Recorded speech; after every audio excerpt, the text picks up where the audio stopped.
आज खरं तर इकडे सर्वांना रामनवमीच्या खूप खूप शुभेच्छा. कारण आज रामनवमी आहे आणि 500 वर्षानंतर आपल्या भारतामध्ये अयोध्येमध्ये पुन्हा राम मंदिर उभारण्यात आलं आहे. आपण खूप भाग्यवान आहोत.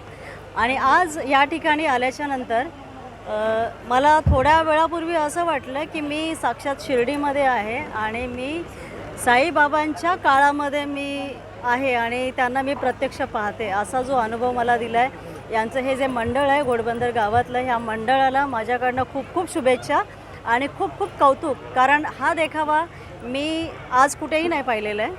मला खरोखर असं आम्ही खूप भाग्यवान आहोत की आम्ही इथे शिर्डी इथे आम्ही इथे अनुभवली. त्यासाठी तुमच्या मंडळाचं खूप खूप आमच्या मनसेकडनं खूप खूप कौतुक. असंच तुम्ही प्रत्येक वेळेला काहीतरी करत राहा. आणि मी दरवर्षी इथे येते, दरवर्षी मला वेगळा वेगळा अनुभव इथे मिळतो आणि खूप छान वाटलं मला इथे येऊन. धन्यवाद.